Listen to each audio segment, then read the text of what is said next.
Minha gente, eu me chamo Gorgias de Leontini e sou candidato à presidência de Atenas. Eu pergunto, existe algum candidato mais honesto do que eu? Não, eu sou o candidato mais honesto do mundo.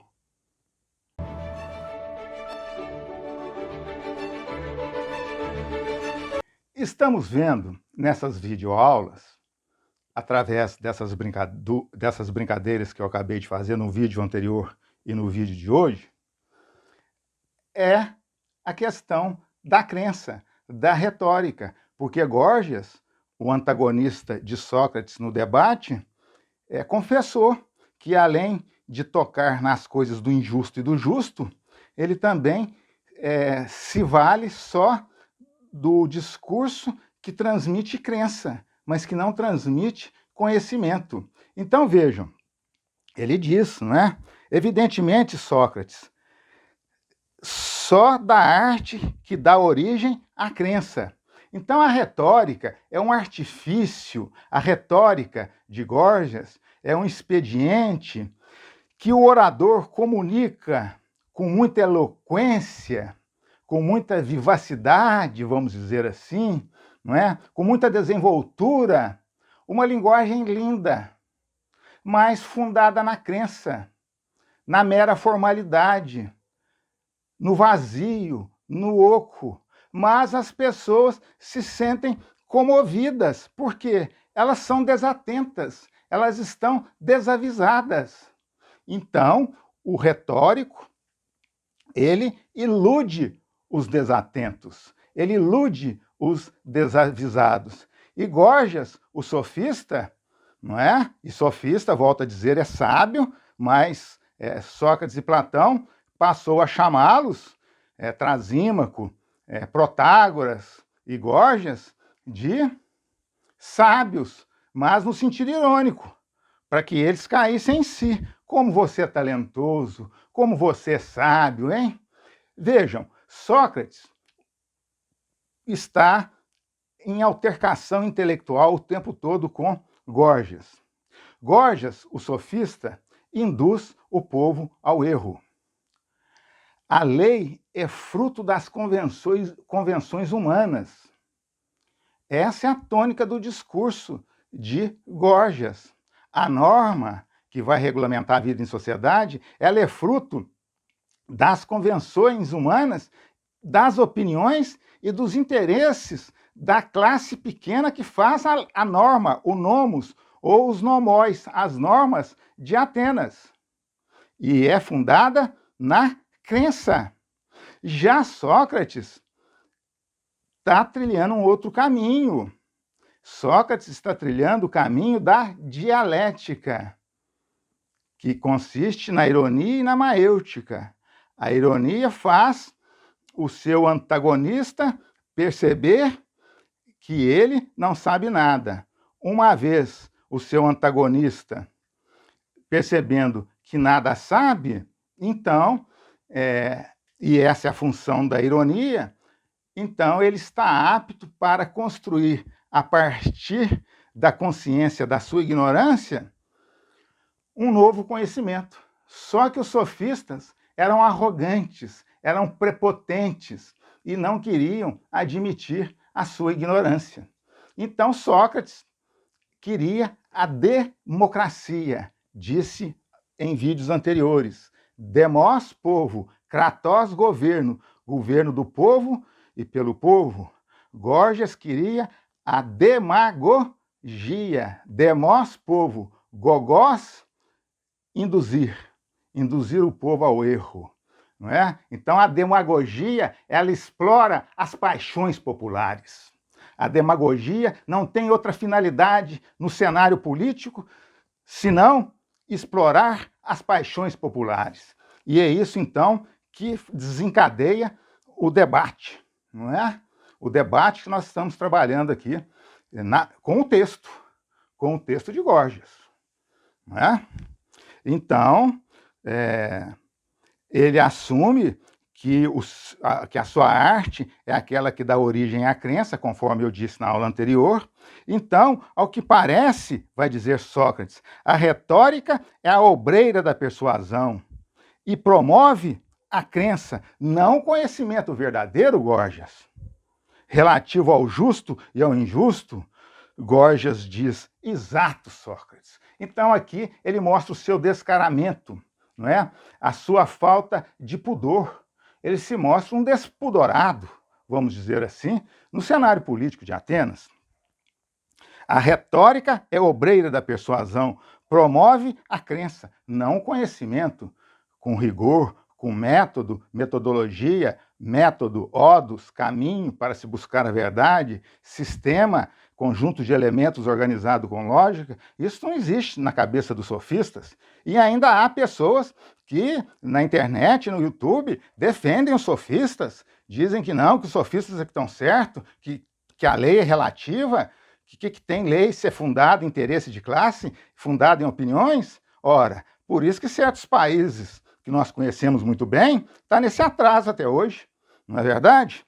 Então, Sócrates diz, sendo assim, Gorgias, o orador não instrui os juízes nos tribunais, não instrui os senadores, não instrui o povo, mas lhes desperta somente a crença, somente a opinião, somente a doxa.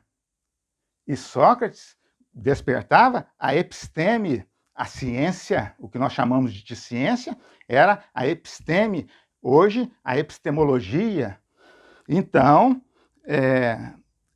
em tão curto prazo, não lhe fora possível instruir tamanha multidão sobre assunto dessa magnitude? Olhem de novo a ironia de Sócrates, não é? Você instrui o povo, os juízes e os senadores através do despertar da crença, do vazio, do discurso meramente formal, sem nenhum conteúdo.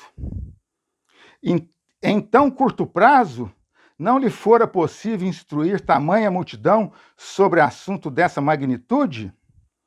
Então, ele está perguntando se nesse curto prazo Gorgias consegue, não é, induzir o povo em assuntos que são verdadeiros, que são da epistemologia e não da doxa, em tão curto prazo, não é? Evidentemente que ele não vai conseguir isso. Por quê? Porque para conhecer demanda tempo. A pessoa tem que passar pelos bancos escolares, não é? Tem que passar pelo ensino médio aqui no Brasil, tem que passar pelo curso superior, tem que fazer um mestrado, um doutorado.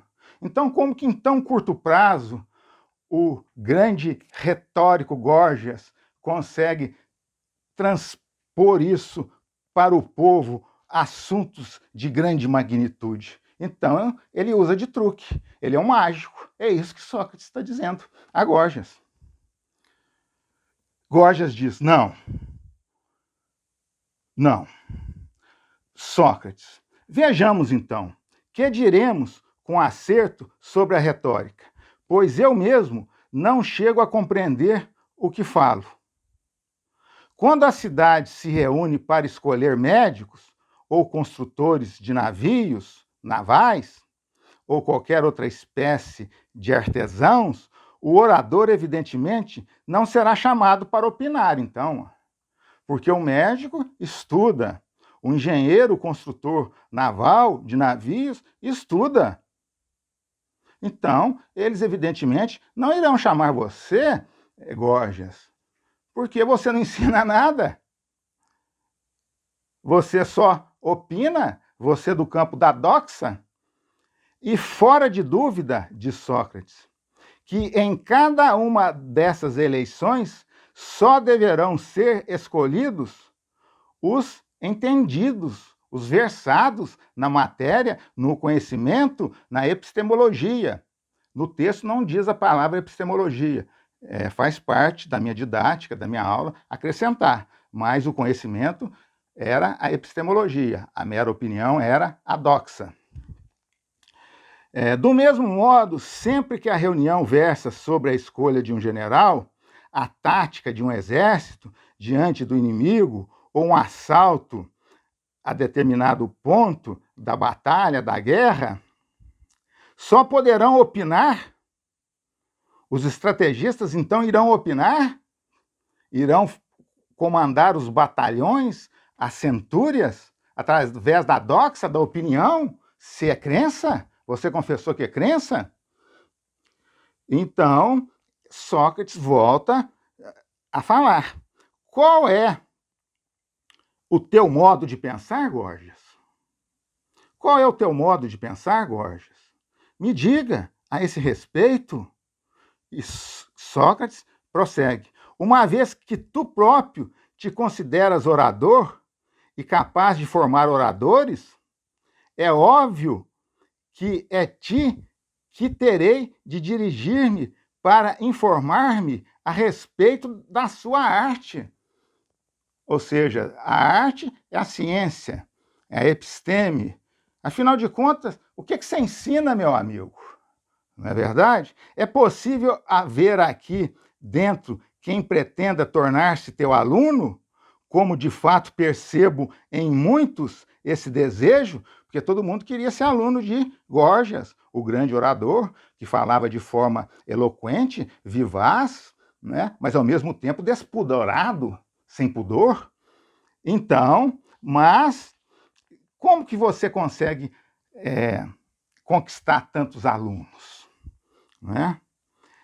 Assim, interrogado por mim, faz de conta que são eles que te formulam essas perguntas. Então, agora Sócrates está dizendo, ora, então, faz de conta que quem está te perguntando são seus alunos.